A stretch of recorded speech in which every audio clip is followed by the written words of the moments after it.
Could there not be the possibility that there is an alien intelligence that has been around far longer than we imagine, and who may look at us like we look at and use in many ways lower life forms on this planet as a resource and even as food? Food doesn't have to be physical, and these beings seem to feed off our emotions and energy.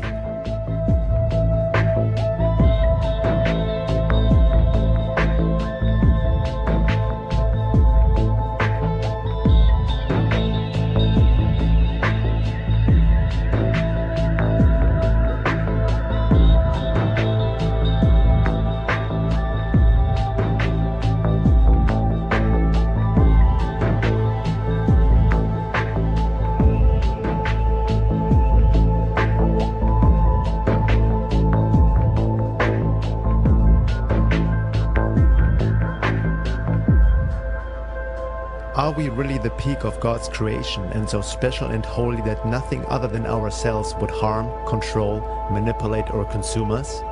Are we really that anthropocentric and ignorant to think that way? What do we really know? Humility is not our greatest strength.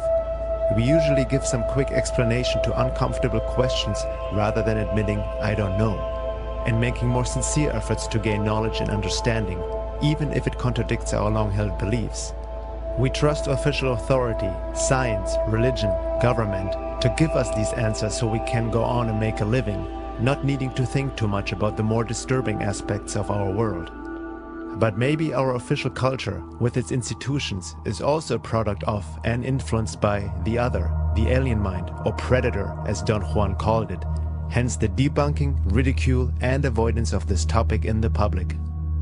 Usually, if people admit that there might be other life forms visiting this planet, they tend to project human qualities into these visitors, rejecting anything that doesn't fit into this conditioned image of our space brothers.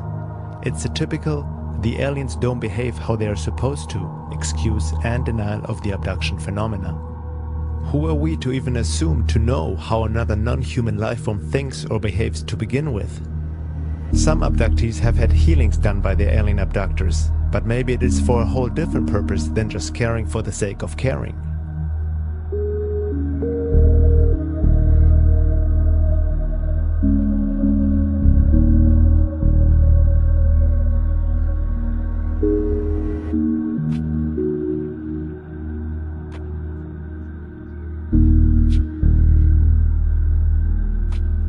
A common explanation in New Age circles is that abductees attract these experiences to them, based on the popular law of attraction and create your own reality concepts, sometimes claiming it's their karma.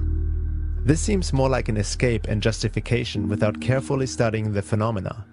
The hyped New Age teachings of today, which many people believe without questioning, shouldn't justify anything that may not look pretty. Millions of children have died in Iraq since the war. Do we also say it's just karma? Or they just attracted it because of their thoughts and just led them to their fate? Can we see the misuse of such popular ideas when dealing with these issues? Carla Turner states in that regard, there is a theory that says abductees who perceive their experiences in a negative way only do so because they themselves aren't spiritually or psychically advanced. Persons with higher cosmic development have positive alien encounters, so the theory goes. And those who have painful or frightening experiences are merely spiritual Neanderthals. This is a pet theory of researchers who claim that aliens, whether objectively real or not, serve as mirrors of our spiritual nature on an individual or species-wide basis. Having worked with so many decent, honest, positively oriented abductees, however, I believe this theory is wrong. It is worse than wrong, it is despicable. As despicable as blaming a rape victim for the violence committed against her. This attitude leaves many abductees feeling doubly violated, first by the aliens who took them, and then by the UFO researchers to whom they turn for explanations and help. Daniel Pinchbeck and others suggest that these entities performing the abductions are aspects of our psyche, and how we perceive them depends on how we look at them. He wrote in 2012, The Return of Quetzalcoatl, "Are the visitors real or imaginary? They are both and they are neither. Any entity only possesses relative reality, including ourselves.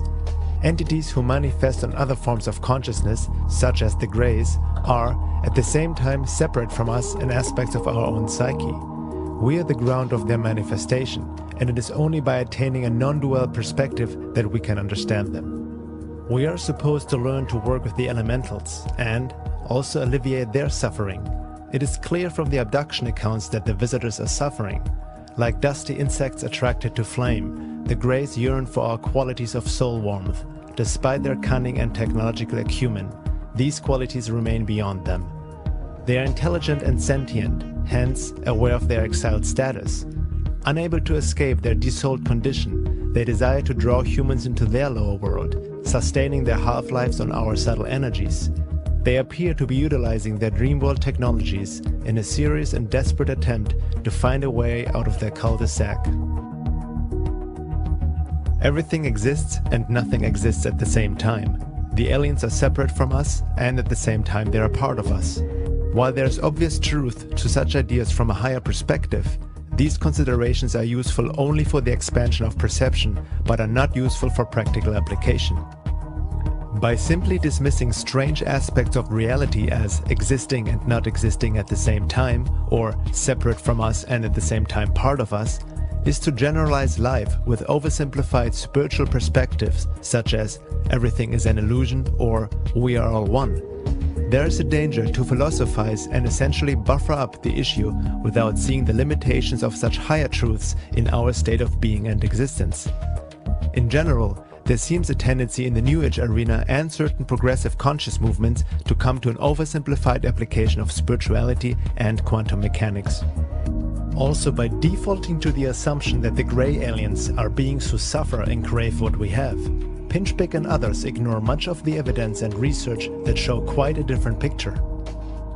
Looking at what Dr. Carla Turner and other abduction researchers have found out, it seems more likely that the Grey alien is as much suffering and yearning for our soul warmth as a robot performing certain tasks. The Grey aliens don't seem to be in charge, but are being used as biogenetic working drones by other more powerful beings such as reptilians or insectoids, who oversee the procedures and who actually seem to be able to plug into a Grey alien and work or see through them. Implanted screen memories can also hide and distort of what an abductee has really experienced and paint a false image of what the Greys really are. Screen memories may be unusually vivid dreams, recollections of meeting spirits, or even of friendly interaction with aliens. Hypnosis can get past screen memories to uncover another layer of experience, which is most often less agreeable. I remember just lying there, trying to relax. I'd opened my eyes, I seen a red light flowing across the ceiling, which it almost looked like the Aurora Borealis. Dan and Joyce Aarons say the room was dark except for the unusual light, which they describe as about 4 or 5 feet in diameter. They say it hovered over the baby's crib at the foot of their bed where their 1-year-old daughter Heather slept. Dan says that when he tried to get up, he found himself immobilized. That was the most frightening feeling I guess I've ever had in my whole life, is not being able to move. I was screaming for him to help me because I couldn't move. And I didn't know that he was paralyzed too. And we both sat up in the bed at the same time. And I said, what the hell was that?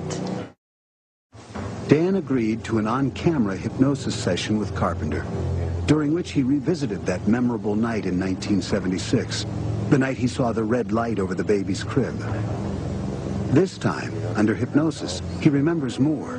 He recalls cowering in the corner of his bed as he watched alien beings take his daughter Heather from her crib. He went to the crib. He went to the crib. Picked her up. I can't move. You can't move. You don't have any control over what's happening. No.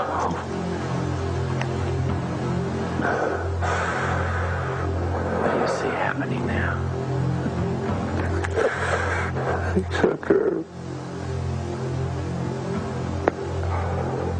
He took her. Under separate hypnosis, Dan's wife, Joyce, recalled the same sequence of events. They both say little beings marched them outside. Together, the family was floated onto a spaceship. I never wanted it to happen to my children. I didn't realize until later that it had. But when they took her, I couldn't do anything. Abductions start as early as infancy and can occur till late in life. Some people have been abducted hundreds of times. Many abductees are living in fear, not knowing when the next taking will happen, not being able to prevent it, not being able to talk about it for obvious ridicule in the public. Many need to even hide these experiences from their families. Some are so utterly confused that they go mad, even committing suicide. Carla Turner suggested a number of steps abductees could take in the face of alien provocation. Educate yourself about the phenomenon. There is some control in knowledge. Let go of fear. It is through fear that negative entities maintain control. Anger is a more effective defense than fear. Abductees should be aware of how they are reacting. They should learn to step out of themselves and to maintain perspective. Maintain a good quality of life. Be realistic about what can and cannot be done. Stay close to your families. Confide. You don't need the burden of carrying this around without being able to talk about it. Abductees have reported that anger and getting upset at the entities does actually help. Also, by educating themselves and learning more about the abduction and UFO phenomena, they can create an awareness which seems to offer protection. As the saying goes, knowledge protects, ignorance endangers. I think we need to recognize that deceptions are employed at almost every level of this interaction to keep abductees from knowing about the actual events and the actual entities involved in these encounters. To me, maybe I'm just a suspicious sort, this implies that there's something they don't want us to know about. And often what seems implied from the reports is that there is something within us, the humans, something of which we could be capable, something of resistance or altering of this scenario that the abductors absolutely do not want us to be aware of. They go to great lengths to program our thinking about our encounters with them, that we are subordinate, that we are helpless, or that we are dependent, or that we belong to them. The list goes on. And they go to a great deal of trouble to convince us in every way that they can that we can do nothing about controlling these situations. The good news is that in a number of cases in the past couple of years, that hasn't proven to be true. Abductees are finding more and more specific instances in which they are able to resist the illusion suggestions, in which they are able to say no to procedures, and in fact when they have been able to break free of actual controls. This to me is a great step forward, and I think it's going to be something growing with any luck. We're going to find abductees are realizing there are ways to change this entire pattern of activity. But what is very disturbing is the complete denial of this issue, not only in the mainstream scientific community, but especially in the progressive truth and New Age movement.